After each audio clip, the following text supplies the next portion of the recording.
Hi friends, இஷாது ரொம்ப நாளாக யூடியூப்பில் வர வீடியோலாம் பார்த்துட்டு அம்மா சென்னையில் எங்கேயோ மீனெல்லாம் மேலே வர மாதிரி இருக்காமேம்மா இடம், அந்த இடத்துக்கு கூட்டிகிட்டு போங்கம்மா அப்படின்னு சொன்னான். சரிடா எங்கடன்னு கண்டுபிடிச்சிட்டு நம்ம போகலாண்டா அப்படின்னு சொல்லி பார்த்தா நம்ம சென்னையில் இருக்க தீவுத்திடலில் தான். சரி வாடான்ட்டு கிளப்பி கூட்டிகிட்டு போயிட்டேன். டிக்கெட்லாம் வாங்கினோடனே பைபிள்ல மூஞ்ச பார்த்தீங்களா எவ்வளோ ஹாப்பியாக இருக்குது.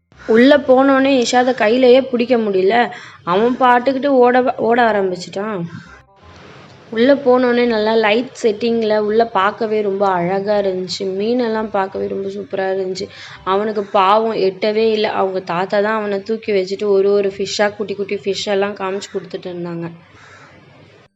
ஒரு மீனுமே பார்க்க ரொம்ப அழகாக இருந்துச்சு.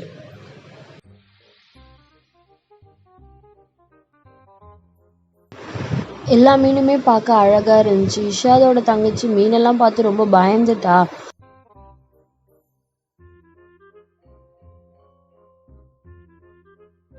அதுக்கு இவ்வளோ ஃபிஷ்ஷை பார்த்தோன்னே இதை பார்க்குறதா அதை பார்க்குறதான்னு தெரியாமல் ஒரு மாதிரி சுற்றிக்கிட்டே இருந்தான். இந்த மீனை கொஞ்ச நேரம், அந்த மீனை கொஞ்ச நேரம். அவனுக்கு வேற எட்டவே இல்லை.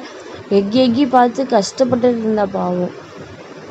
அடுத்தது அம்மா அந்த இடத்துக்கு போகலாமான்னு கேட்டான். வாடா போகலாம் அப்படின்னு கூட்டிகிட்டு போனான். போன உடனே பயபில்ல ஒரே ஷாக்கு. பார்த்தீங்களா அம்மா சூப்பராக இருக்குல்ல அப்படின்னு சொல்ல ஆரம்பிச்சிட்டான். நம்ம மேலெல்லாம் வந்து விழுந்துடாதுலம்மா மீன், அதெல்லாம் விழாதுடா போடா அப்படின்னு சொல்லி அமுச்சு வச்சாச்சு. இதெல்லாம் பார்த்து இஷாது ரொம்ப ஹாப்பி, நாங்களும் ரொம்ப ஹாப்பி ஆகிட்டோம். அதெல்லாம் முடிச்சுட்டு இந்த பக்கம் வந்தால் ஒரே ஸ்னோ மாதிரி செட்டிங்லாம் பண்ணி வச்சுட்டு இருந்தாங்க. அதெல்லாம் பார்த்தோன்னே இன்னும் இஷாத் ரொம்ப ஹாப்பி ஆகிட்டான். இந்த மாதிரி கடலுக்குள்ளே சாமிலாம் இருக்கிற மாதிரி செட்டிங் பண்ணி வச்சுருந்தாங்க. யானை இருந்துச்சு. இஷாத் வேற க்ரொக்கடைல் மேலெலாம் உட்காந்து போஸ் கொடுத்துட்டு இருந்தான். அம்மா ஃபோட்டோ எடுக்கிட்டு அதோட வாய் மேலேயே போய் உட்காந்து அம்மா இப்போ எடுங்க வீடியோவை அப்படின்னு சொன்னான். அம்மா பெருசானோடனே நான் இந்த ஷிப்பை தான் ஓட்ட போகிறேன் அப்படிலாம் சொல்ல ஆரம்பிச்சிட்டான். அங்கே ஒரு பெரிய பாம்பு மாதிரிலாம் இருந்துச்சு. அதுக்கு மேலெலாம் போய் நின்று போஸ்லாம் கொடுத்துட்டு இருந்தான். இந்த பக்கம் வந்து பார்த்தா ஒரே ஏலியன்ஸ் மாதிரி நின்றுட்டு இருந்தாங்க. அதை பார்க்கவே ஒரு மாதிரி அருவருப்பாக இருந்துச்சு. ஆனால் இஷா